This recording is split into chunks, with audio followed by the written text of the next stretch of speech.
Subscribe करें और bell दबाएं ताकि कोई खबर रह न जाए। पीडीएम का कराची जलसा है और बोल न्यूज की खुसूसी ट्रांसमिशन है। एक बार फिर आपको खुश आमदीद कहते हैं। मुझे मोहम्मद कामरान कहते हैं। मेरे साथ मौजूद है माविश तबस्सुम। आज बड़ा पावर शो करने का इरादा रखती है पाकिस्तान डेमोक्रेटिक मूवमेंट। इसमें कामयाब हो पाती है या फिर नहीं हो पाती है, इसका फैसला तो वक्त ही करेगा। 4 बजे का वक्त दिया गया था, अब 5 से भी ज्यादा का वक्त हुआ चाहता है, लेकिन अभी तक कारकुनान की आमद का सिलसिला जारी है। ताहम कायदीन अभी तक जलसागाह या पिंडाल में नहीं पहुंचे हैं।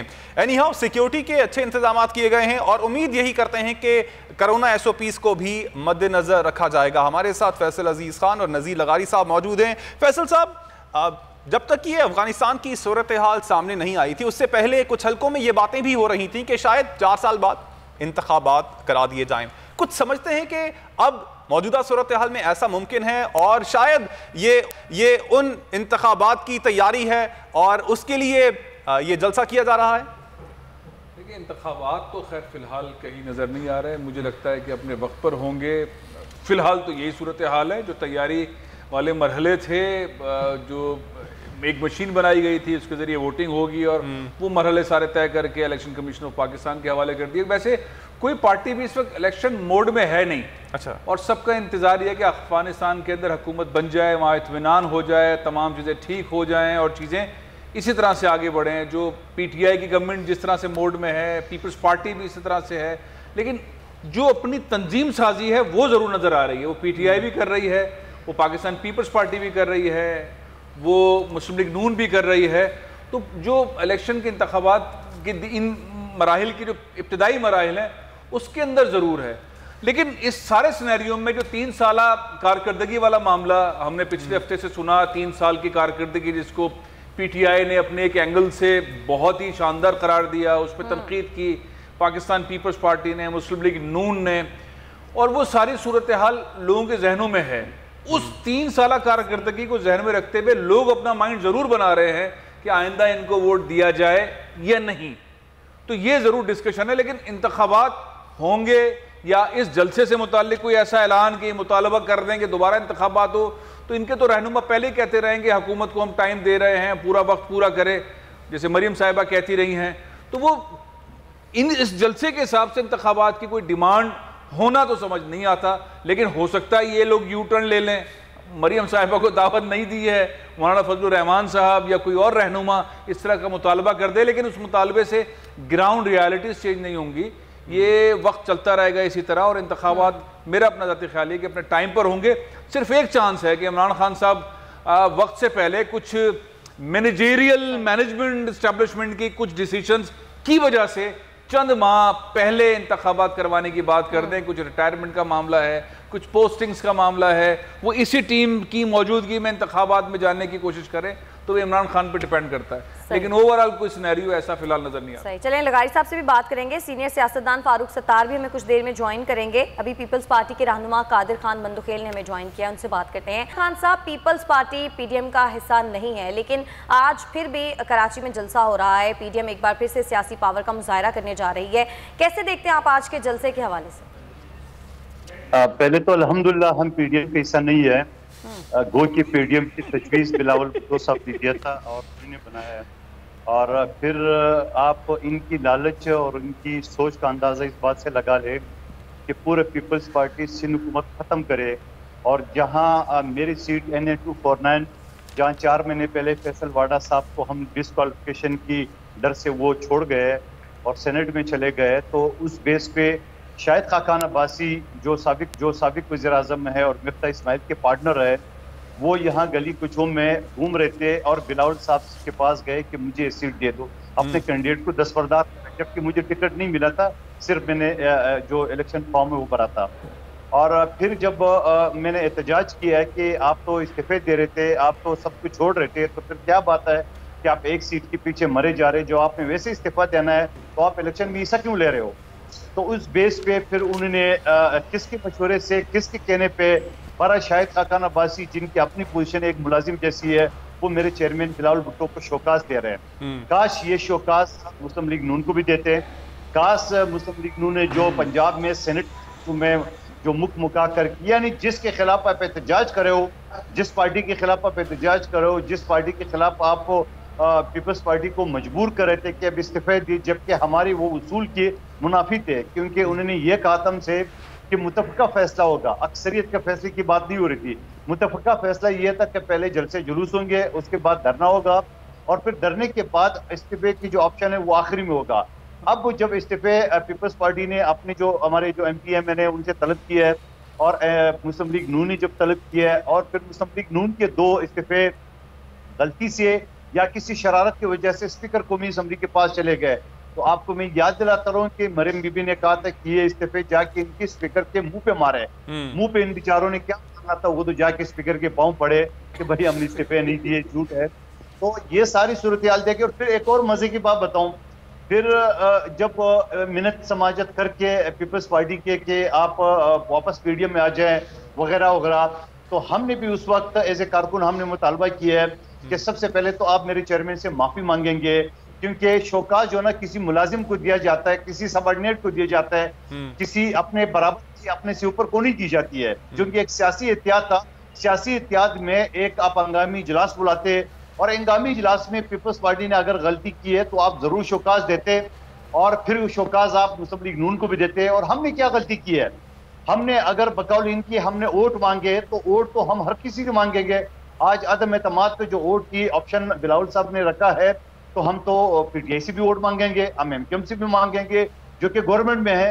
तो वोट मांगने पे उन्हें शौकास का जो शोशा टोला है, और वही शौकास खास मौलाना फजल अहमद साहब आज जो कराची में बचेंगे बरसेंगे, तो वो शौकास अपने बराबर में उस शख्स को भी देते जो सिर्फ उनके एक ही एम है कि वो पाकिस्तान को वापस ले जाए। और बैसत का आखिरी बात है कि आइन के आर्टिकल 25 ये कहते हैं कि तमाम इंसान बराबर है, और नबी पाक सल्लल्लाहु अलैहि वसल्लम के आखिरी खुतबा भी ये फरमाते हैं कि काले को गोरे पे, गोरे को काले पे फोकियत हासिल नहीं है।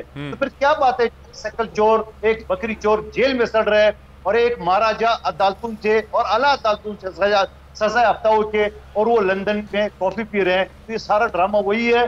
तो बहरहाल, और फिर सबसे टेबल के PDM के सीजन 1 में जो कुछ हुआ ना उसका आपने फुल रीकैप दे दिया, लेकिन सीजन 2 का आज से आगाज हो रहा है, और वो हो रहा है सिंध से और कराची से। ये सीजन 2 का आगाज हो रहा है। आप नहीं समझते हैं कि ये पाकिस्तान पीपल्स पार्टी को चार्जशीट करना चाह रही है PDM, क्योंकि ये जलसा तो लाहौर में भी हो सकता था? ये सबसे बड़ी हैरत वाली बात यह है कि आप सबसे पहले आप एहतजाज करे हो PTI हुकूमत के, और जलसा आप सिंध के अंदर करे हो, कराची के अंदर करे, जो कि पीपल्स पार्टी की हुकूमत है। मगर उसको याद रखना चाहिए इस PDM वालों को कि मेरे सूरत में जियालो ने, पीपल्स पार्टी ने पूरे PDM को शिकस्त दी, PTI को शिकस्त दी, TLP को शिकस्त दी, MQM को शिकस्त दी, PSP को शिकस्त दी, PTI को तो छठे नंबर पे ला ले। वो भाई किसको गिराने जा रहा है, किसके शहर में आप उसको ललका रहे हो? आपको अभी 4 महीने पहले NA-249 के इलेक्शन में आपको अपनी पोजीशन पता चल गया, जो शायद खाकाम मासी एक क्लर्क की तरह उसके साथ घूम रहा था, और इलेक्शन कमीशन पीछे सराह में बैठे बैठे। तो ये सारी चीजें इनको याद रख के आज की जलसे में खिताब करना चाहिए।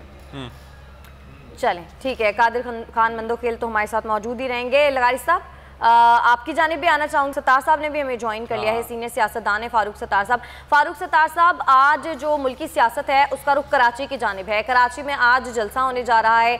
PDM की तमाम जमातें जो कि मुत्तहिद हुई थी, उनमें से पीपल्स पार्टी और ANP तो गायब हो गई, लेकिन अभी भी PDM एक दफ़ा फिर से एक्टिव हुई है और आज जलसा होने जा रहा है कराची में। कैसे देखते हैं आप आज के जलसे को? कतई नज़र इस बात के कि ये जलसा कितना बड़ा होगा और कितना कामयाब होगा, और PDM जो है वो दोबारा से ये जो सीज़न 2 की बात हो रही है वो उसमें आगे कितना कामयाब होगी।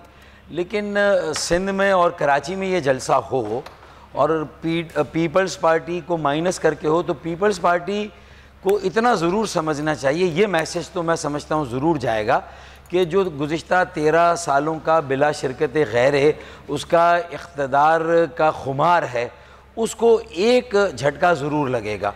क्योंकि देखें, MQM हो या जो अर्बन या शहरी सियासत करने वाली तंजीम है या उनके धड़े हैं, अपनी तकसीम के बावजूद उनका एक वोट बैंक अपनी जगह पर मौजूद है। इसी तरह हम अगर वफाक में देखें तो PTI और पंजाब में और KPK में, तो वहाँ पर भी कोई पीपल्स पार्टी उन बाकी सूबों में भी इतनी मजबूत नहीं है। अगर सारी मुल्की जमातें और कौमी जमातें भी ख़ास तौर पर सफ़ बंदी कर रही है। तो इस जलसे से पीडीएम जो कि एक ऑपोजिशन का एक अलायंस है, ये पीटीआई के लिए शायद इतना ज़्यादा मैं समझता हूँ कि ख़तरे की घंटी या उनके लिए इतना अलार्मिंग नहीं होगा -20, लेकिन पीपल्स पार्टी के होम ग्राउंड या होम प्रोविंस में और कराची में इस जलसे का बहरहाल होना उनके लिए एक मैसेज ज़रूर है कि जो भी स्टेटमेंट्स आएंगे, पॉलिसी और बयानियाँ आएगा, उससे पीपल्स पार्टी ने अब तक अपनी दानिश में एक बड़ी दानिशमंदाना सियासत करके पीडीएम से भी अलहदगी इख्तियार की और शायद अपने लिए एक रिस्पाइट लिया, अपने लिए एक लीज ऑफ टाइम लिया, ऐसा लग रहा है अपने इख्तिदार के लिए। और चाहे उसमें बड़ों का माइनस होना शुरू हुआ, एमक्यूएम के बानी का माइनस होना, फिर उसके बाद पीएमएलएन के जो रहनुमा उनका माइनस होना, फिर पीडीएम का बनना और टूट जाना, तो ये सारी चीज़ों में सिंध में वो मजबूत और मुस्तहकम दिखाई देते हैं, लेकिन उनकी अपनी अंदर की भी जो ओवरऑल हालत और सूरत हाल जो गवर्नेंस है, मैं समझता हूँ कि अब उसके वो पर्दा उठेगा और उसके एक्सपोजर का वक्त मुझे नज़र आ रहा है। तो पीपल्स पार्टी इस बात से खुश फहमी में मुब्तला ना हो कि वो जलसा कामयाब होगा नहीं होगा, कितना बड़ा होगा। सारी जमातें और सफ़ बंदी गोया के सिंध में अब पीपल्स पार्टी के सामने हो रही है। तो पीपल्स पार्टी को कम अज़ कम अब शहरी सिंध के लिए अपनी पॉलिसियों को बदलना होगा। जो 13 सालों से यहाँ मुतासिबाना गैर मुनसिफाना जो सलूक हो रहा है कि 20 अरब रुपए भी सालाना जो है वो कराची को नहीं मिलते, लगते नहीं हैं। सैकड़ों अरब रुपए का रेवेन्यू कराची सिर्फ सूबे को देता है, 90% कराची से।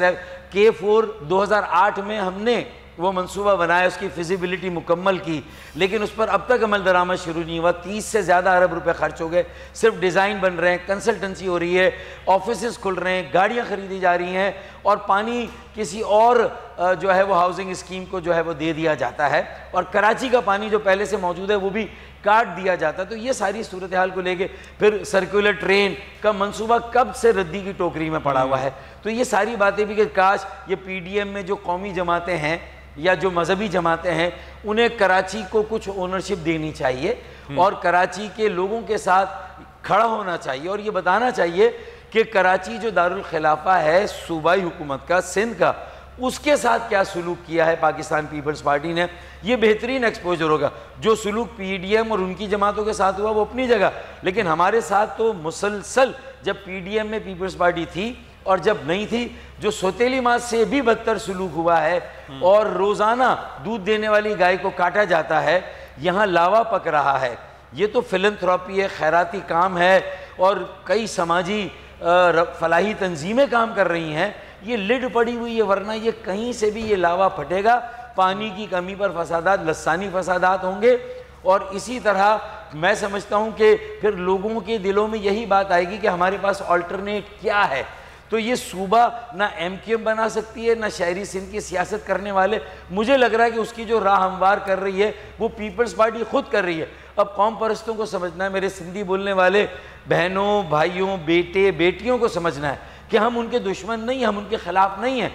हम नहीं चाहते कि सिंध की तकसीम की तरफ जो है वो लोग सोचें, लेकिन ये बीज जो नफरतों के बीच लग रहा है कि बोए जा रहे हैं, ये जिस तरह सौतेली जो बदतर सलूक किया जा रहा है, ये मैं समझता हूँ कि अब ये अगर जारी रहता है तो फिर उसके बाद मुझे नहीं मालूम कि सिंध की सियासत का क्या नक्शा होगा। मुझे लगता है पीपल्स पार्टी के होम ग्राउंड में जाकर सारी सियासी जमातों ने अगर इत्तेहाद कर लिया लाड़काना नवाबशाह में, तो मुझे लगता है कि अगले किसी इंतखाब में मुझे पीपल्स पार्टी और मैंने भी बीड़ा उठाया कि इंशाल्लाह हम कराची में उसका मुकाबला तो करेंगे, हम इंशाल्लाह उनके ग्राउंड में जाकर उनका मुकाबला करेंगे और जो शहरी क़ुव्वतें मुनक़सिम मुंतशिर हैं उन सबको भी इंशाल्लाह यकजा करेंगे। अच्छा, एक और कमेंट चाहूँगा आपसे अब्दुल सत्तार साहब। अब बात यह है कि जमहूरियत का हुस्न होते हैं जलसे जुलूस जो होते हैं, लेकिन जो मौजूदा जिस तरह की सूरत हाल चल रही है कोरोना की, आप नहीं समझते हैं कि इस सूरत हाल को मद्देनज़र रखते हुए ना सिर्फ ये पीडीएम बल्कि दीगर जो भी जलसे जुलूस किए जाते हैं, चाहे वो हुकूमती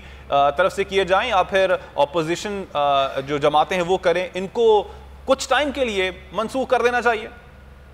देखें, इस हम्माम में तो सभी एक जैसे हैं, मैं ये पूरा मुहावरा नहीं बोल रहा हूँ, सभी एक जैसे हैं, सभी ने बेइसी का मुजाहरा किया। जितनी सियासी जमातें कौमी हों इलाकाई हों, हम आज़ाद कश्मीर के इलेक्शन को देख लें, फिर जिसकी जहाँ ज़रूरत है उसने कोरोना की परवाह नहीं की, लोगों की हिफ्ज़ान सेहत की जो ज़रूरतें हैं उसको कंप्रोमाइज़ किया है। तो उसमें तो सारी पार्टियों का आवाम के साथ, लोगों के साथ, अपने वोट बैंक के साथ, अपने जो मफादात की सियासत है उसकी खातिर सबको कुर्बान किया है, जो कि एक अच्छी बात नहीं है। कोई मुतबादिल लोगों को मिला नहीं है अवामी मोबिलाइजेशन का, या जो शो ऑफ स्ट्रेंथ हो सकती है अवामी, उसका और तरीका क्या हो सकता है जलसे के अलावा? मेरे ख्याल में उसका रास्ता भी निकालना चाहिए, ढूंढना चाहिए। और अगर जलसे करने ही है तो इतनी अच्छी ऑर्गेनाइजेशन और नेटवर्क होना चाहिए, उसमें नौजवानों की रज़ाकारों की ऐसी फोर्स होनी चाहिए कि वो SOPs का ख्याल रख सके, लोगों को कुछ फासले से बिठा सके। तो मेरे ख्याल में आप उसका, तो अगर जलसे करने भी हैं तो फिर SOPs का भी ख्याल करना चाहिए। ये तो कंप्रोमाइज़ हो रहा है और इसमें तो सभी बराबर के शरीक हैं। चलें लगाई साहब से भी बात लेते हैं। लगाई साहब, जलसा ही करना था तो पंजाब में भी किया जा सकता था। पंजाब में तो नून लीग काफ़ी मजबूत भी है, वहाँ पर लोग जमा भी हो जाते हैं, लेकिन अभी जलसे की जो सूरत हाल है उसको देखकर ऐसा लग नहीं रहा कि बहुत बड़ी तादाद में लोग आएंगे। आप क्या समझते हैं, कराची में पीपल्स पार्टी के बगैर जलसा करने का मकसद क्या हो सकता है? कि यही मकसद है, मैसेज देना कि हम आपके बगैर भी मुत्तहिद हैं? नहीं, कराची में तो जलसे का मसला ही नहीं हुआ था ना। जो इनका गुज़श्ता जलसा था कराची का, वो कामयाब जलसा था। असल जलसे का फेलुअर जो था वो तो लाहौर के जलसे का था ना। अगर इनको वो उस ज़ख्म को साफ़ करना था, अगर उस ज़ख्म को इन्होंने जो मरहम रखना था, तो वो लाहौर वाला जलसा दोबारा करते कि ताकि लोग उनको बताते कि जनाब हम अपना जलसा कर सकते हैं। चूँकि लाहौर में रिवर्स गेयर लग चुका है, यानी पंजाब में रिवर्स गेयर लग चुका है, इसलिए कि जो इन्होंने सियालकोट वाली सीट लूज़ की है वो तो ऐसी सीट लूज़ की है जो कभी पिछले 30 साल में इन्होंने कभी भी लूज़ नहीं की थी। अच्छा, उसका मतलब क्या है? यानी कश्मीर में इतनी बड़ी कैंपेन चलाई और कैंपेन के नतीजे में 3 सीटें मिली हैं, तो उसका क्या मतलब है? क्या वो देना चाहते हैं? भाई, आपका अगर कोई सवाल पैदा हुआ था मुल्तान, इवन मुल्तान में जब पाबंदियां थी, हर तरह की पाबंदियां, जहां जलसा होना था वहां नहीं होने दिया गया, वहां कंटेनर लगा दिए गए, उसके बावजूद जलसा हुआ और कामयाब जलसा हुआ।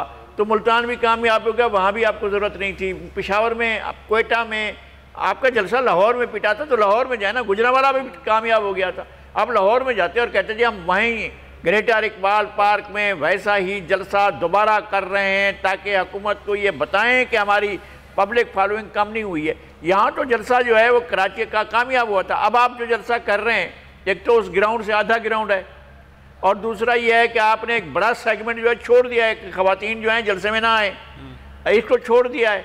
अब आप जलसा करने जा रहे हैं तो मैसेज क्या देना चाहते हैं कि पिछले जलसे से बहुत कम एक और जलसा किया है जो भी इस तरह से यूं हो गया है, तो इसका क्या मतलब है? खैर साहब, उन्होंने वैसे यूं टर्न ले लिया इस बात से कि वहाँ पे जलसे में ख़वातीन ना आएँ, और जो सोमरो साहब का बयान था उस हवाले से उनका यही कहना था कि वो उनका पर्सनल कमेंट है, PDM का उससे कोई ताल्लुक नहीं। एनी हाउ, फैसल अजीज साहब, आप समझते हैं आज जो जलसा होने जा रहा है ये पाकिस्तान पीपल्स पार्टी को चार्जशीट किया जाएगा इस जलसे में, या फिर विफाकी हुकूमत को ही आज हदफ तनकीद बनाया जाएगा?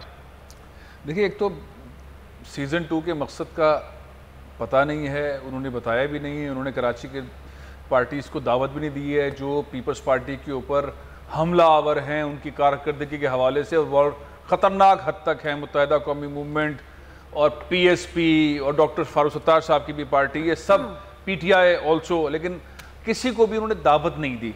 अब कराची के मामले पर अगर चार्जशीट करेंगे तो पीपल्स पार्टी प्रेशर में आ सकती है, क्योंकि आज ही मुराद अली शाह साहब ने कहा इतने मजीद पैसे चाहिए कराची को बनाने के लिए। अब अगर वो नहीं है तो इन तमाम रहनुमाओं में जो इस वक्त लीडरशिप है, जो लगता है कि तकरीर करेंगे, मौलाना फजलुर रहमान साहब कराची पे बात करेंगे, महमूद खान अचकज़ई कराची पे बात करेंगे, शहबाज शरीफ साहब कराची के मसाइल पे बात करेंगे। अगर चार्जशीट करेंगे पीपल्स पार्टी की परफॉर्मेंस को तो कौन सा रहनुमा करेगा? ये टॉप रहनुमा शेरपाव साहब करेंगे। तो टॉप रहनुमाओं के पास कंटेंट क्या हो सकता है? वो क्या बताएंगे? पानी का मसला, वो बताएंगे ट्रेन नहीं चली, वो बताएंगे ये शहर के साथ हाल हुआ है, वो बताएंगे जॉब्स का मसला, बताएंगे जो मोटे मोटे मसले जमात इस्लामी, MQM के सारे धड़े और PTI बात करती रही है। मेरा नहीं ख्याल कि इन चारों रहनुमाओं के पास वो कंटेंट होगा। सरसरी तौर पर बात जरूर कर लेंगे, हो सकता है करें भी ना, क्योंकि पिछली बार जब कराची से इनका PDM का जलसा होता कराची से मुताल्लिक कोई बात नहीं हुई थी, बल्कि उर्दू जबान के ऊपर तनकीद करके चले गए थे। महमूद खान अचकज़ई साहब, उन्होंने कहा ये हमारी उर्दू भाई, उर्दू के खिलाफ उन्होंने बात कर दी थी। तो ये जिस तरह का लीडरशिप है उनसे अब तवक्को क्या रखें? तो ये एडवांटेज पीपल्स पार्टी को हासिल होगा कि उनके रहनुमाओं के अंदर ये कैपेबिलिटीज नहीं है कि वो उनको चार्जशीट करें। हाँ, ये जरूर कर सकते हैं कि आपने धोखा दिया, आपने पीडीएम में ये वादा किया था, आपने ऐसे चलना था, आपने हमें धोखा दिया, आप इंतखाबात में हिस्सा ले लिया, आपने सेनेट में यूं किया, आपने हुकूमत नहीं छोड़ी जिसकी वजह से पीडीएम कमजोर हुई, जिसकी वजह से हमारी पॉलिसी चेंज, ये वाली बातें वो जरूर कर सकते हैं। इसके अलावा चार्जशीट क्या करेंगे? दूसरी तरफ लेकर आ जाए, पीटीआई की गवर्नमेंट को क्या वो टारगेट करेंगे, किस तरह से करेंगे? महंगाई के अलावा कुछ उनके पास चीज नहीं है फिलहाल टारगेट करने के लिए। अब महंगाई के ऊपर लोगों के कान पक गए हैं ये बात सुनते हुए, क्योंकि एग्जीक्यूशन टाइप की चीज किसी पार्टी के पास नहीं है, कोई ऐसा प्लान नहीं है। इंतखाबात में लेके जा रहे हैं आप महंगाई से बचाने के लिए, आप इस हुकूमत के खिलाफ इस्लामाबाद में जाकर धरना दे रहे हैं, आपके पास कोई प्लान है कि आप आवाम को महंगाई से निकालेंगे? तो वो भी इन पार्टीज के पास कोई प्लान नहीं है। इसलिए ये बस एक शादी हॉल किराए पर लेकर वहां पे एक तकरीब मुनक्कद करके अगले दिन फ्लाइट पकड़ के अपने अपने शहरों में चले जाएंगे। ओके अच्छा, हमारे साथ पाकिस्तान पीपल्स पार्टी के रहनुमा भी मौजूद हैं, कादिर मंदुखेल साहब। कादिर साहब, पाकिस्तान पीपल्स पार्टी को विफाक से तो बहुत मसाइल हैं और विफाकी हुकूमत पर तनकीद भी करती रहती है कि नाकाम हुकूमत है और जो कुछ वादे किए गए वो पूरे नहीं किए गए। सिंध हुकूमत के हवाले से आपका क्या ख्याल है? सिंध हुकूमत ने जो पाकिस्तान पीपल्स पार्टी ने वादे किए थे सिंध के हवाले से, कराची के हवाले से, क्या वो पूरे कर लिए हैं और खुश हैं आप? देखिए, सबसे पहले तो मैं फारूक सत्तार भाई अगर मौजूद है तो मैं उनकी खिदमत अर्ज करूं, और मैं इंतहाई एमक्यूएम का सबसे ज्यादा नफीस अगर मैं समझता हूं तो फारूक सत्तार भाई है, इसके अलावा कोई। लेकिन मैं थोड़ा सा फारूक को याद दिलाऊं जिन्होंने कहा कि बिला शिरकत 13 साल पीपल्स पार्टी की हुकूमत। फारूक भाई शुरू किए 4.5 साल तो एमक्यूएम में इत्यादी थी, ठीक, आपको अच्छी तरह। और आज भी एमक्यूएम जो ना वो पार्टी हुकूमत का हिस्सा है। आज भी पीटीआई के 14 अब तो 13 हो गए, 13 एमएनए और 29 एमपीए मौजूद है। उसके बावजूद पीपल्स पार्टी जो काम कर रही है वो आपके सामने है।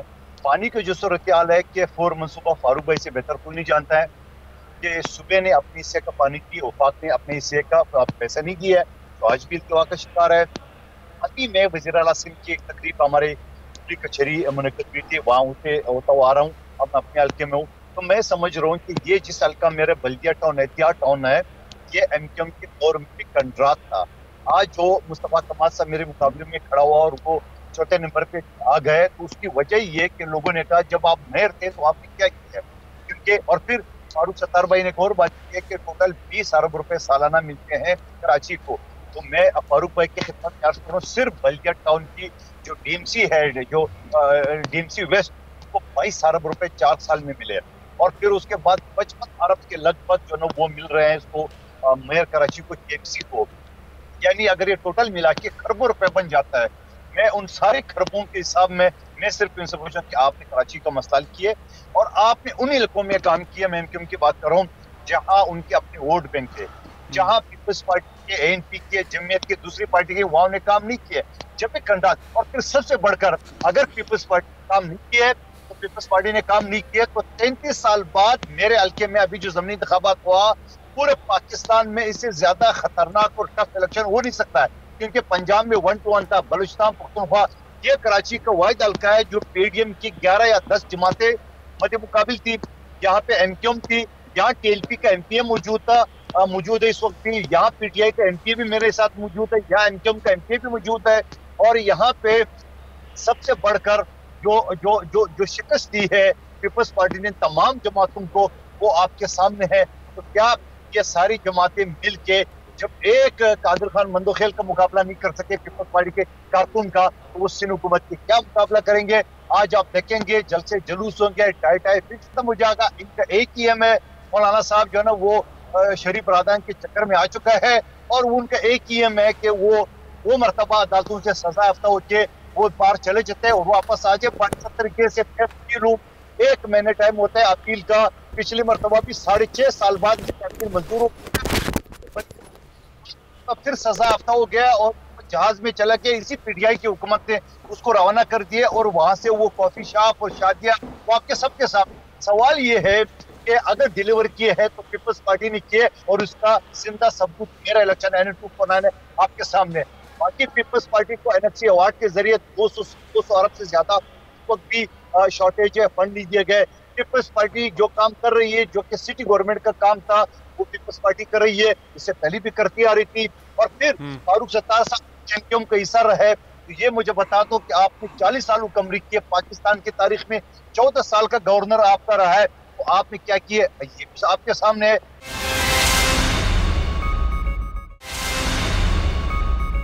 सर, आप एनएफसी अवार्ड की बात करते हैं, विफाक तो कहता है कि जो पैसे इससे पहले आपको दिए गए थे वो भी कहीं लगे नहीं हैं, वो भी आप खा पी गए हैं। एनी हाउ, फारूक सत्तार साहब, आप कमेंट करना चाहेंगे? हाँ, पहली बात तो ये कि अब्दुल कादिर खान मंदोखेल पीपल्स पार्टी में एक ऐसा नफीस चेहरा है जो कि उस इलाके में ख़ास तौर पर अपने फलाही समाजी कामों के लिए भी जाना पहचाना जाता है और सियासत के अलावा भी उनका किरदार है। उनके अलावा अगर कोई उम्मीदवार लड़ता तो उसका उस इलाके में जीतना इतना आसान नहीं था। तो अब्दुल कादिर मंदोखेल की जीत को बल्दिया टाउन में पीपल्स पार्टी की जीत, फिर सब ने मिलकर इलेक्शन नहीं लड़ा था उनके खिलाफ, सब ने अलग अलग लड़ा था। अगर सब मिलकर लड़ते तो अब्दुल कादिर खान मंदोखेल भी शायद नहीं जीत सकते थे। अच्छा, फिर आपने जो सारी बात की कि वफाक ने पैसे नहीं दिए, अरे 7वें कौमी मालियाती कमीशन में हमने शौकत तरीन साहब को मजबूत करके इतने पैसे सूबों को दिलवाएं इंक्रीमेंटली कि 38% की बजाय अब 62% सूबों का शहर है और सिंध भी बड़ा बेनिफिशियल। खुदा की कसम, आप आंख बंद करके वफाक को कहते नहीं चाहिए पैसा, कराची को हम ओन करेंगे, हमारा शहर है, तुम ओन ना करो। 4 साल में 400 अरब में ये K4 का 65 करोड़ गैलन पानी आएगा। हमारे ज़माने में क्या हुआ, जब मैं मेयर और मिनिस्टर था 10 करोड़ गैलन पानी K2 मैं लाया। मुशर्रफ साहब और मुस्तफ़ा कमाल के ज़माने में 10 करोड़ गैलन पानी आया। 2008 में हमने फिजिबिलिटी तैयार की, 65 करोड़ गैलन की, आप नहीं लाए। सर्कुलर ट्रेन जापान ने आपको तश्तरी में रख के दिया, आपने उसको जो है वो अवेल नहीं किया। तो आपने शहरी इलाकों को नज़रअंदाज किया और यहाँ से शोर हो रहा है। दही इलाकों में आपके सामने खड़े होने वाला कोई नहीं है, वहाँ ऑप्शन है नहीं सिंध के दही इलाकों में, इसलिए वहाँ तो आपने जो इस्तेसाल किया, जो मज़ारा हारी किसान गरीब जिस हाल में रह रहा है उसकी तो हालत ज़ार मुल्क में शायद बाकी सूबों में एक आम आदमी की थोड़ी बहुत हालत कहीं तब्दील हुई हो, लेकिन सिंध में तो कहीं पर ये हालत नज़र नहीं आते। तो आपकी ज़ात और पीपल्स पार्टी भी दो मुख्तलिफ चीज़ें हैं। और मैं भी अगर एमक्यूएम से लड़ा तो इसीलिए लड़ा कि आपने जो 55 अरब दिए या 22 अरब वेस्ट में दिए, मेरा भी यही झगड़ा उनसे कि जो देने वाला है उसके यहाँ भी करप्शन की भरमार है और जिनको आपने दिए वहाँ भी करप्शन बहुत हुई है। सफ़र कौन कर रहा है? आहलिया ने कराची के लोग। अब एक मुश्तरका ओनरशिप की बात मैं कर रहा हूँ, एक कुल जमाती कुल शोबा जाती कमीशन बने आर्टिकल 149(4) में। अब्दुल कादिर मंदोखेल भाई पीपल्स पार्टी इसमें मेरा साथ दे, मुर्तज़ा वहाब है आपके यहाँ काबिल कबूल कराची के काबिल एतबार चेहरे हैं, फिर नासिर शाह है, आप हैं, 3 ये आदमी हो जाएं, फ़हीम उज़्ज़मा चौथे हो जाएं, हम बिखरी हुई एमक्यूएम के 3 लोगों को जमा करते हैं, फिर हम पीटीआई के नजीब हारून है, आफ्ताब सिद्दीकी 2-4 वहाँ अच्छे लोग हैं। इसी तरह हम पीएमएलएन से भी कराची के मिफ्ता इस्माइल ज़ुबैर को, ये 15-16 लोग सियासी हो जाएं, उसके बाद 4-5 सनतकार ताजिर और बिल्डर हो जाएं जो अच्छी शोहरत वाले हों, 2 अर्बन प्लानर हो जाए, 2 जुडिशरी के लोग 149(4) में लेजिस्लेशन करके कराची अर्बन डेवलपमेंट कमीशन बनाते हैं। वफाक नहीं दे रहा, सूबा सबको साथ लेकर चलिए, कमीशन बनाए और हम इन 4 साल में K4 लोगों को देते हैं। 250 पुरानी लाइनें फरसूदा गटर की चेंज करके हम नई लाइनें ट्रीटमेंट प्लांट देते हैं, जदीद सॉलिड वेस्ट मैनेजमेंट का कचरा उठाने का निज़ाम देते हैं और 65 करोड़। सर, लेकिन अनफॉर्चुनेटली बात यह है कि ये बातें की जाती हैं उस वक्त जब हाथ में कुछ होता नहीं है, जब हाथ में सब कुछ आता है उस वक्त ये चीज़ें प्रैक्टिकली की नहीं जाती हैं। फैसल अजीज साहब, कराची बहुत बड़ा शहर है, माशी हब है, पूरे पाकिस्तान का पेट पालता है, कोई इसका वाली वारिस क्यों कोई बनता नहीं है? और जो मौजूदा हालात हैं कराची के, जहां तक पहुंच चुके हैं, जिस नहज पे पहुंच चुके हैं, यहां से अच्छाई की तरफ जाना मुमकिन है? कहीं आपको नजर आता है? देखिए, मंदोखेल साहब की जो गुफ्तगू थी और डॉक्टर साहब का जो जवाब था और उसके बाद उनका जो एक कमीशन बनाने वाला प्लान है, बातें बहुत अच्छी हैं और ज़ाहिर फैक्ट्स के ऊपर हैं, ख्वाहिशात भी हैं इसमें, लेकिन अमली तौर पर मेरा ख्याल है कि ये चीज़ पाकिस्तान पीपल्स पार्टी अपनी हुकूमत में रहते हुए क्यों किसी सियासी जमात या उनके अहदेदारान को शामिल करेगी और उसके बाद बोलेगी नहीं आप लोग आ जाएं और हम मिलकर काम करते हैं। तो पीपल्स पार्टी का ये एटीट्यूड नहीं है। पीपल्स पार्टी चाहेगी भी नहीं, और इलेक्शन 1.5 साल 2 साल के बाद खड़े हैं, उसमें आप कैसे कमीशन बनाने के बाद जिसमें मुत्तहिदा को भी शामिल कर लें, पीटीआई को भी शामिल कर लें, नून को भी शामिल कर लें, और उसके बाद आप बोलें साबिक एडमिनिस्ट्रेटर्स भी आ जाएं और हम कराची के मसाइल को हल करने के लिए चलेंगे, तो पीपल्स पार्टी ये मतलब प्रैक्टिकल नहीं है ये चीज़। अच्छा, इस सारे सूरत हाल में कराची का जो डिमांड्स हैं, जो चीज़ें हैं, जो आज मुराद अली शाह साहब ने फिगर दे दी है, बात आती है कि आखिर के ओवर चल रहे हैं पाकिस्तान पीपल्स पार्टी की हुकूमत के। कुछ दिनों पहले ये बातें भी चल रही थी, बिलावल भुट्टो ज़रदारी साहब से सवाल भी ये हुए कि आप वजीर आला तब्दील कर रहे हैं, नासिर हुसैन साहब सीएम बन रहे हैं, कई दफ़ा ये बातें होती रही हैं, खैर कोई पहली बार नहीं है। जब कायम अली शाह साहब थे उस वक्त भी सिनेरियो था, आखिर के ओवर से आपको ऐसे चेहरे चाहिए जो डिलीवर कर सकें। बल्दियाती इंतखाबात के मामलात हैं, कंटोनमेंट्स के अंदर बल्दियाती इंतखाबात के मामलात हैं। 7 सितंबर को जो है वो इलेक्शन कमीशन ऑफ पाकिस्तान ने उस हेयरिंग को रखा हुआ है जिसके अंदर मामलात को आगे बढ़ाना है। बहुत सारी गंभीर सूरत हाल है इसके अंदर। पहले तो सेंसस के मामलात को देखना है, फिर हल्का बंदियों की चीज़ों को देखना है, फिर जाके इंतखाबात के मामलात है। तो इस वक्त जो एतराज़ात है कि एडमिनिस्ट्रेटर पॉलिटिकल लगा हुआ है, वो political administrator barrister Murtaza Wahab deliver करेंगे, पाकिस्तान पीपल्स पार्टी के अम्ब्रेला में करेंगे, इसी तरह से होंगे। अगर टीम चेंज हो रही है तो नासिर हुसैन शाह साहब आएंगे, एक सॉफ्ट चेहरा आएगा, वो मोहब्बत इखलाक इनकिसारी के साथ चलेंगे, क्योंकि मुराद अली शाह साहब निस्बतन उनके मुकाबले में रूड हैं, रिप्लाई नहीं करते हैं, पीपल्स पार्टी के लोगों के साथ भी रूड हैं। तो बहुत सारी इस तरह की चीज़ें चल रही हैं बिलावल हाउस के अंदर भी और डिस्कशंस में भी, लेकिन ज़ाहिर है हतमी फैसला ज़रदारी साहब ने, बिलावल साहब ने करना है। इन सारी चीज़ों के अंदर जो इस वक्त स्ट्रक्चरिंग पीपल्स पार्टी कर रही है, अंदरूनी सिंध के अंदर उन्होंने नई एक कमांड एंड कंट्रोल निसार खोड़ो साहब को दी है, सुहेल अनवर सयाल साहब को दी है, जो वो अरबाब रहीम साहब से मुतालिक एक अलग एक टीम बना के एक शहर के अंदर बिलावल साहब कोशिश कर रहे हैं, वो कोशिश कर रहे हैं। तो एंटी पीपल्स पार्टी लोग अरबाब रहीम साहब, इमरान खान साहब के लिए एक बुनियाद तैयार कर रहे हैं। पीपल्स पार्टी वहां मुतहर्रिक हो गई है। सिंध के हकूक के लिए बिलावल भुट्टो ज़रदारी बहुत जबरदस्त बात कर रहे हैं, कराची के लिए भी बात कर रहे हैं। मुराद अली शाह साहब कह रहे हैं इतने पैसों की जरूरत है। तो पीपल्स पार्टी अपने अंदर स्ट्रक्चरिंग कर रही है अंदरूनी सिंध और कराची के हवाले से। अब डिलीवरी का प्लान कैसे होगा, डिलीवरी किस तरह होगी, अभी हम ट्रांसमिशन के बीच में ही देख रहे थे। गवर्नर साहब का आपने कट किया, गवर्नर साहब ने फरमाया पूरे मुल्क के अंदर सेहत कार्ड आ गया है। केपी के अंदर 100% हो गया है, 60% पंजाब में हो गया है, आजाद कश्मीर में शुरू हो रहा है, गिलगित बल्तिस्तान में हो गया है, बलूचिस्तान में हम लेकर जा रहे हैं।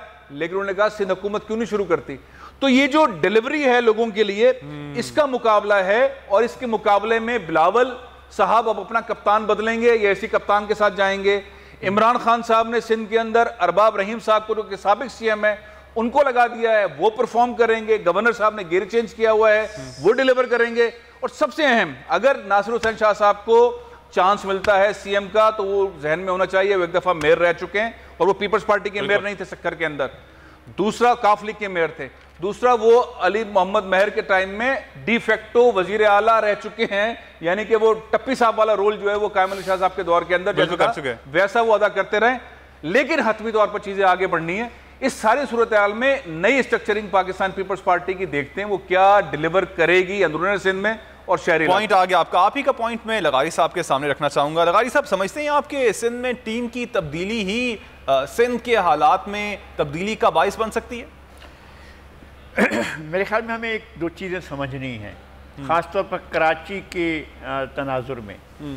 इस बात की तो ओनरशिप ले ली गई है कि जनाब कराची में आप मुलाजमतों में और चीज़ों में आप अपने लोगों को एक स्पेस दें, ले आएँ और भर दें। लेकिन कराची को डिलीवर करने के मामले में, कराची के बेसिक जो इश्यूज़ हैं उनको हल करने के मामले, यहाँ मास ट्रांजिट नहीं है, और जो बसें, जो कोचेज़, जो मिनी बसें चला करती थी वो भी नहीं है।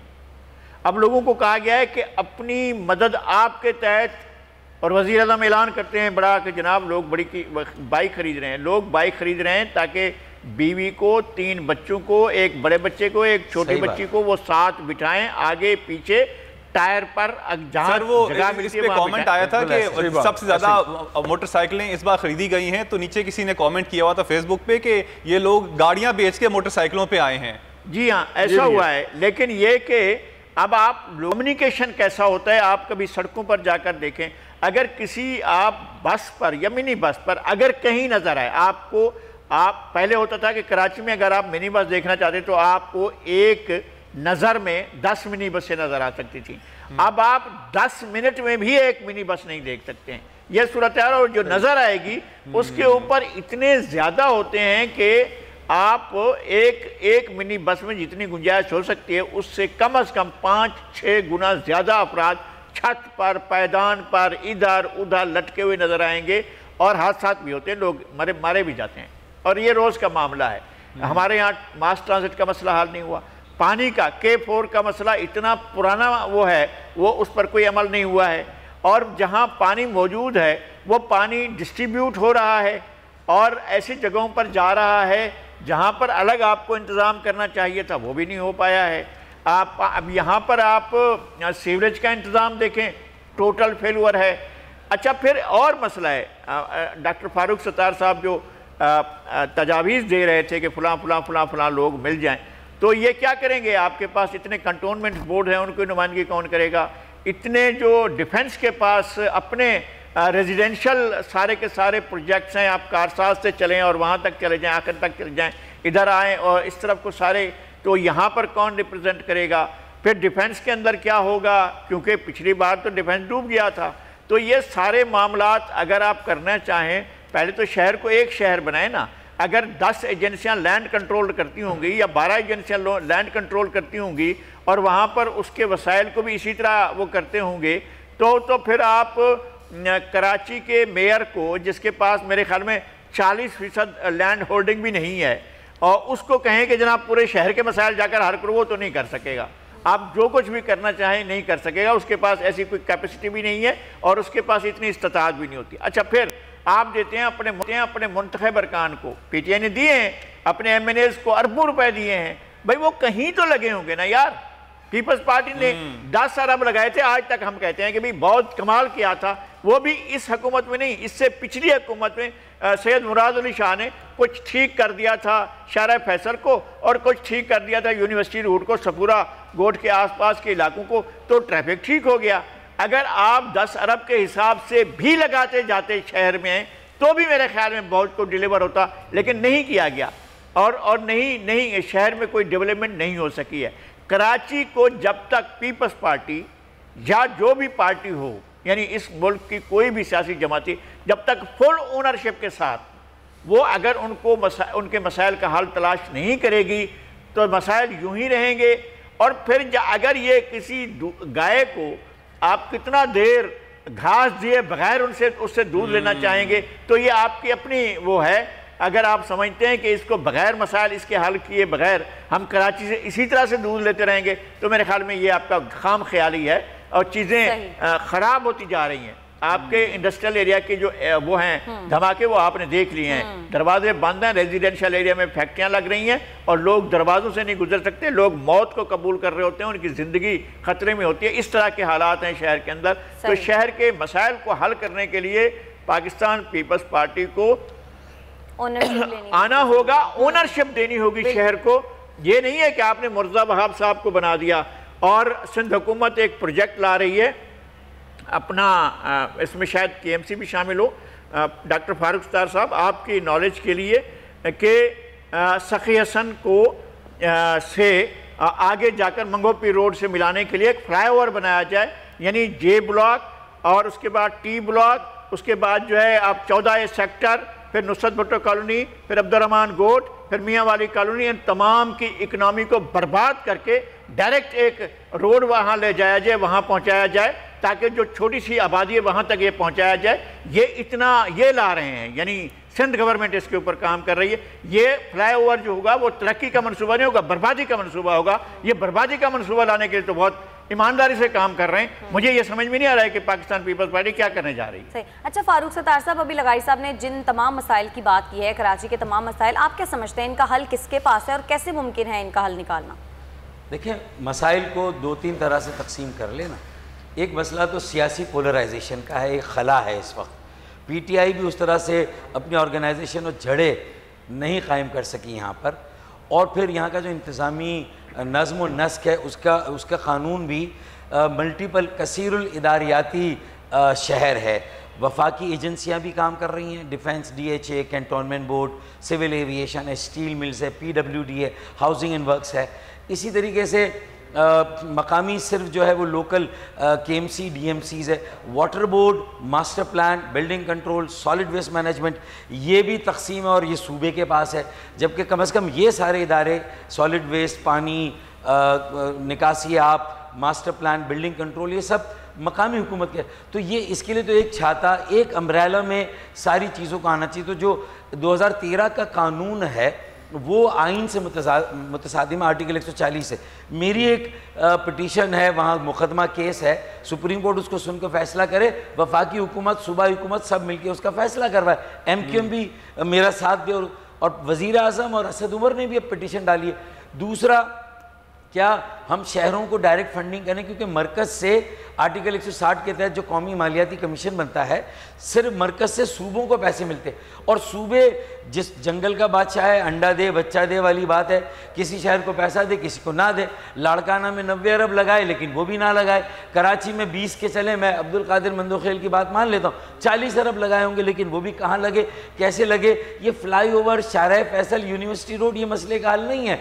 पानी बुनियादी, अगर पानी की कमी के फसादात लसानी फसादात में तब्दील हुए तो 20 साल तक कराची जिस टर्मोइल और बदअमनी में जाएगा, उसको रोकना किसी रियासती कानून नाफिज करने वाले इदारे की बस की बात नहीं होगी। होश के नाखुन लें। मैं हाथ जोड़कर पीपल्स पार्टी से कहता हूँ कि मरकज़ को छोड़े, वहाँ से वसाइल आते हैं, ठीक है, पानी पे कमीशन बना के सब स्टेक होल्डर्स को मिला के उस पर अमल दरामद कराएं, कचरा उठाने का निज़ाम निकाल। तो एक तरफ तो सारे इख्तियारात और वसाइल को यकजा किया जाए, एक मेयर के अंडर में सारी चीज़ें होनी चाहिए, वफाकी जो कैंटोनमेंट बोर्ड है वो भी बिलाखिर एक छाते एक अम्ब्रेला में आने चाहिए। दूसरा, पोलराइजेशन को ख़त्म करके own Karachi, save Karachi, make Karachi, Karachi अपनाएं, बचाएं, बनाएं, तरक्की का इंजन है, मईशत का मरकज़ है। सारी पार्टियां ये मत देखें कि अब सब, चूँकि ये जैसा लगता है कि वो जब कोई मर जाता है तो गिद्ध आ जाते हैं। बल्दियाती इलेक्शन में सारी पार्टियां ये समझती हैं कि वो उनका अपना मेयर आ जाएगा। मेयर किसी का भी आए, एक कॉमन ओनरशिप के लिए एक कमीशन कराची के तरक्याती कामों के लिए बनाना ज़रूरी है। मेरी ये सारी बातें आप 10 साल बाद याद करेंगे और कहेंगे डॉक्टर फारूक सत्तार ने जो तजवीज़ दी थी बज़ाहिर नाकाबिले अमल नज़र आती है, बहुत आइडियलिस्टिक है, लेकिन इसके अलावा फ़िलहाल, वरना पोलराइजेशन में एक दूसरे पर, अगर मेयर को 1600 अरब मिलते हैं आइंदा 4 सालों में, तो बाकी सारी जमातें उसके बखिए उखाड़ देंगी, उधेड़ देंगी कि वो करप्शन हो गई। पीपल्स पार्टी को मिले तो पीपल्स पार्टी पर भी ये रिवायती इल्ज़ाम रहेगा और आएगा कि करप्शन हुई, 1600 अरब में से 400 अरब लगे, 1200 अरब खा गए। MQM के किसी भी मेयर को अगर पैसे मिलेंगे वही इल्ज़ाम आएगा। इसीलिए एक मुश्तरका, एक ऐसे ओनरशिप की ज़रूरत है और सब मिलकर अगर ओनरशिप दे, सीनियर लीडरशिप, कराची के फर्जंद, सिंध के फर्जंद मिलकर कराची को दें, सारी पार्टियों के पोलराइजेशन की नज़र ना करें, इल्ज़ाम जवाबी इल्ज़ाम, और इस चीज़ से 90% करप्शन बचेगी। सारी पार्टियों में कुछ अच्छे चेहरे हैं, उनके ऊपर हमें ये 1600 अरब रुपए उनके ज़रिए से खर्च कराने। अगर मेरी ये बात समझ में आ गई, ये एक हल मुझे नज़र आता। बाकी एक यंग मेयर आए, किसी भी पार्टी का आए, 2 पार्टियाँ मिलाकर लाएं, हम नौजवानों को मौका दें, नौजवानों को 65% बल्दियाती इंतखाबात में कोटा दें। मेरे ख्याल में ये हल मुझे नज़र आता है। ठीक है, कराची पे तो हमने बहुत गुफ्तगू कर ली। मैं चाहूँगा कि आज के जलसे के हवाले से एक बात की जाए। फैसल अजीज साहब, आप समझते हैं, इससे पहले तो वैसे कहा गया है कि रोड कारवां भी होगा इस जलसे के बाद, मज़ीद जलसे जुलूस भी होंगे, आप आगे भी इस जलसे के बाद आज जो कुछ होने जा रहा है अच्छा होता है या अच्छा पावर शो होता है या फिर अच्छा पावर शो नहीं भी होता है, इसके बाद आप समझते हैं कि रोड कारवां या मज़ीद जलसे जुलूस भी PDM करेगी? देखिए, एक छोटी सी बात कर देता हूँ कराची के हवाले से जो डिस्कस नहीं हुई, उसके बाद मैं इसके हवाले से बात करता हूँ। देखिए, बहुत सारी बातें लगारी साहब की 100% ठीक हैं, एडवाइजेज हैं, गवर्नमेंट को एग्जीक्यूट करेंगे, पीपल्स पार्टी को फायदा होगा। डॉक्टर साहब ने जो बातें की हैं, जो तजवीज़ रख रहे हैं, मुश्किल है, बहुत मुश्किल है, बहुत सब्र की ज़रूरत है, लेकिन जमहूरी ताकत अगर कर लेंगी तो कराची को फ़ायदा होगा। लेकिन एक और चीज़ है जो फ़ायदे के लिए की गई थी लेकिन सबसे ज़्यादा नुकसान उसने पहुँचाया है, वो है 18वीं तरमीम। उसने एक ऐसा राज पैदा किया है जिसने तफरीक तफरीक तफरीक तफरीक के बहुत अंबार लगा दिए। उसके ऊपर भी कानून चाहिए। एक मेयर के पास जब सारे डिपार्टमेंट्स हों तो फिर आपको उसके अंदर देखना पड़ेगा कि इसका गलत इस्तेमाल तो नहीं हुआ 18वीं तरमीम का, तो ये फौरन मसला हल होने वाला नहीं है, इसके लिए लंबी प्लानिंग की ज़रूरत है। अब आ जाते हैं ये जलसा। इस जलसे के अंदर जैसे हमने बताया, जलसे का कोई मकसद नज़र नहीं आ रहा। ये जो 5, 6, 8 रहनुमा खिताब फरमाएंगे, शहबाज शरीफ साहब खिताब फरमाएंगे, मौलाना फजल रहमान साहब खिताब फरमाएंगे, अचकजई साहब खिताब फरमाएंगे, शेरपाव साहब खिताब फरमाएंगे और लीडरान भी फरमाएंगे। ये बेसिकली क्या बात करेंगे? पीपल्स पार्टी का रिमांड लेंगे, आपने परफॉर्म नहीं किया, या वो जो कहते हैं कि हमें दागा दे गई पाकिस्तान पीपल्स पार्टी की लीडरशिप, पीडीएम को कमजोर कर गई, उसका बदला लेंगे? कराची के मसाइल के ऊपर ये बात करेंगे, या ये बात करेंगे ये आज हमारा सीजन 2 का पहला जलसा है, उसके बाद हम अगले 3, 4, 5 जो आप बात कह रहे हैं पंजाब में या जो है बलूचिस्तान में या केपी में हम और मजीद जलसे करेंगे, ये वो ऐलानात करेंगे। लेकिन फिर भी इन जलसों के बाद टारगेट किया है? हुकूमत गिरानी है, शोर मचाना है, अवाम को अल्टरनेट प्रोवाइड करना है, महंगाई के खिलाफ कैंपेन की सूरत में करना है। वो सॉलिड जो मंशूर है वो आज मालूम होगा। बज़ाहिर नजर नहीं आता इनके पास कोई सॉलिड मंशूर है, लेकिन बहरहाल देखेंगे कि अब जो निकलेगा तो नई तारीखों का ऐलान क्या हो। बिल्कुल। अच्छा लगाई साहब, 6 तो बजने वाले हैं और जलसा अभी तक शुरू नहीं हुआ। इंतजामिया ने कोरोना SOPs के तहत जो टाइमिंग्स दी हुई हैं वो 8 बजे तक हैं। क्या लगता है आपको, शुरू हो जाएगा, 8 बजे तक ख़त्म होगा? वो जब भी शुरू हो अपने टाइम पर ख़त्म होगा। मेरे ख्याल में वो 8 बजे वाला टाइम नहीं होगा। तो आप अपना टाइम लेंगे, चाहे 10 बजे ख़त्म करें, 12 बजे ख़त्म करें, इनका कोई वो पूछने, वो भी लाठी चार्ज नहीं करेंगे। वो भी ऐसा नहीं करेंगे कि जनाब जलसा जगह खाली करो, ऐसी कोई सूरत हाल नहीं है। वो अपनी मर्ज़ी से जलसा शुरू करेंगे, अपनी मर्ज़ी पर ख़त्म करेंगे। फिर उसके बाद लोग जाकर क्या देखते हैं, जलसा कैसा होता है, किस तरह होता है। अभी तक तो हमें जो कुछ भी झलकियाँ नज़र आई हैं, एक आध कोई बैनर नज़र आया नून लीग का, कुछ वो अवामी वतन पार्टी जो शेरपाव साहब की, उसके कुछ झंडे नज़र आए। और ज़ाहिर बाहर है मौलाना के जलसों की, तो मौलाना के इसकी अपना जो झंडा है उसकी बाहर है। बाकी हमें और चीज़ें तो नज़र नहीं आ रही हैं। मेरा ख्याल है कि जलसा शायद मगरिब के करीब शुरू हो। ये भी शायद, चूँकि हमने तो शायद कहना शुरू किया 4 बजे थे, अब 4 बजे से शायद कहते, अब शायद जो है वो जाएगी 7 बजे तक, और 7 बजे भी शुरू नहीं होता है तो फिर उनकी अपनी मर्ज़ी है। फिर लोग भी ये सोचेंगे यार हम इतनी देर से बैठे, हम तो चले जाएं, बाद में जलसा करते रहें, तो ये भी हो सकता है। तो एक्सपेक्टेशंस हैं कि ये जलसों का सिलसिला अब आगे शुरू होगा इसके बाद? नहीं, मेरा ख्याल है कि आज के जलसे के नतीजे में सोचा जाएगा कि जलसे और होने चाहिए कि नहीं होने चाहिए, और लोगों की दिलचस्पी का लेवल क्या है। नहीं, जलसे का अगर कोई मकसद होता उस वक्त तो आपके पास इतना टारगेट था ना कि हम ख़त्म कर रहे हैं हुकूमत को, बस अगले महीने हुकूमत ख़त्म हो जाएगी। अगले महीने नहीं बल्कि फिर 15 दिनों तक आ गए थे, फिर हफ्ते तक आ गए थे, फिर तो आर पार हो रहा था कि बस ख़त्म। वो नहीं हुआ। मालूम हुआ कि हुकूमत ख़त्म नहीं हुई, बल्कि इन्होंने खुद ही आगे बढ़कर कह दिया कि हम चाहते हैं ये हुकूमत अपनी मुद्दत पूरी कर। तो फिर ये जलसे किस लिए हो रहे हैं? इंतखाबी जलसा है या आपका कोई ताज़ियती जलसा है, या खुदा न खास्ता इस तरह का कोई जलसा? भाई आप एक जलसा कर रहे हैं, उसके मकासद होने चाहिए।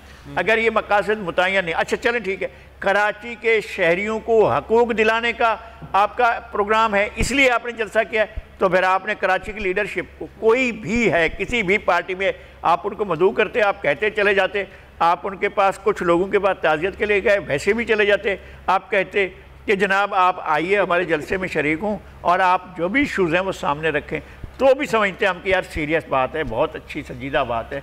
तो ऐसी तो कोई बात नहीं है, बहरहाल एक जलसा है और जलसा हो जाएगा। एक बात मुमकिन है कि ऑपोजिशन की जमातें हैं, इंक्लूडिंग जमात इस्लामी, क्या वो भी और पाकिस्तान पीपल्स पार्टी, ANP, तमाम दीगर जो भी जमातें हैं ऑपोजिशन की, वो एक प्लेटफॉर्म पे आ जाएं? ये मुमकिन कभी नजर आता है आपको?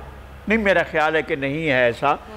कभी भी जमात इस्लामी और पीपल्स पार्टी जब से दोनों जमातें बनी हैं वो एक प्लेटफार्म पर कभी भी नहीं रही हैं और ना कभी हो सकती है। कभी पाकिस्तान पीपल्स पार्टी और पाकिस्तान मुस्लिम लीग दूर के बारे में यही बात की जाती थी, आप देख नहीं, पाकिस्तान मुस्लिम लीग और पाकिस्तान पीपल्स पार्टी। 30 सेकंड्स हैं, बस मैं चाह रही हूँ फारूक सत्तार साहब लास्ट कमेंट्स दे दें आज के जलसे के हवाले से। देखिए, मैं समझता हूँ कि ये जलसा सिर्फ पीपल्स पार्टी को सजन बेपरवाह होकर लाइटली नहीं लेना चाहिए।